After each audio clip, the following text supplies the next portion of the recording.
மாவட்டம் தேனி பழைய பேருந்து நிலையம் அருகில் சனிக்கிழமை காலை 10 மணி அளவில் இந்திய கம்யூனிஸ்ட் கட்சியின் தேனி மாவட்ட செயலாளர் கே. பெருமாள் அவர்களின் தலைமையில் விலைவாசி உயர்வை கட்டுப்படுத்த வலியுறுத்தியும் ஒன்றிய பாஜக அரசின் மக்கள் விரோத கொள்கையை கண்டித்தும் இந்திய கம்யூனிஸ்ட் கட்சியின் சார்பில் தமிழ்நாடு முழுவதும் கண்டன ஆர்ப்பாட்டம் நடைபெற்றது. மேலும் இந்த ஆர்ப்பாட்டத்தில் இந்திய கம்யூனிஸ்ட் கட்சியின் தேனி மாவட்ட நிர்வாகிகள் மற்றும் உறுப்பினர்கள் கலந்து கொண்டனர்.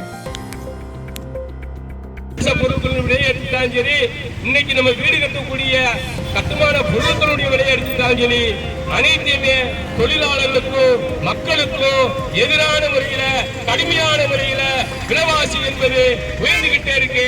கார்பரேட் முதலாளிகளுக்கு ஆதரவாக சட்டங்களை எல்லாம் திருத்திக்கிட்டு மோடி அரசு இன்னைக்கு விலைவாசி உயர்வை கடுமையான ஒரு கட்டுக்குள்ள கொண்டு வர முடியல.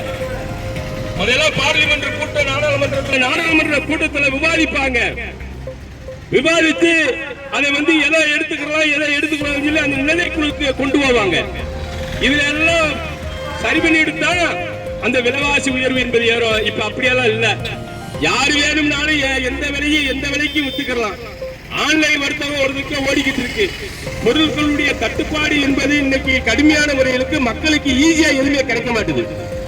அரசு துறைகளுக்கு நம்ம போயிட்டு சொன்னோம்னாக்கா எளிதான முறையில எதுவுமே இல்லை. ஒரு 10 சிட்டா வாங்கினா கூட அங்க அதிகாரிகள் இருப்பதில் அங்க அதிகாரி இருக்கிற காரணம் என்னன்னாக்கா அந்த வேலை வாய்ப்பு காலி இடம் என்பது அங்க பூர்த்தி செய்யப்படாம இருக்கு.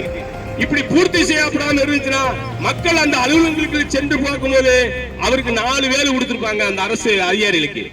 அவர் என்ன செய்வாரு, உடனே ஏதோ ஒரு இடத்தை பார்வையிட போயிட்டாரு, சைட்டுக்கு போயிட்டாங்கன்னு சொல்லுவாங்க. காலையில இருந்து மாலை வரைக்கும் பார்த்தோம்னா அந்த அரசு அதிகாரிய சைட்டுக்கு தான் போயிருப்பாங்க. ஆக வேலைக்கு வர்றாங்களா வரலையா மன உளைச்சல் இருக்காங்களா தெரியாம போயிடும்.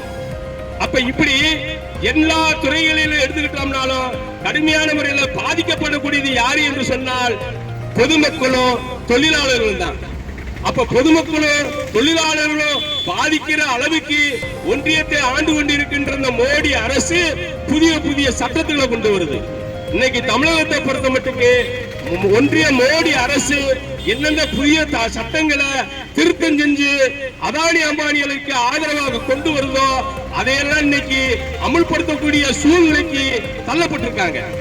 அதன் ஒரு விளைவுதான் இமயம் தொட்டு குமரி வரை கம்யூனிஸ்ட் கட்சி ஆர்ப்பாட்டம் கண்டன ஆர்ப்பாட்டம். ஒன்றிய அரசு மோடி அரசு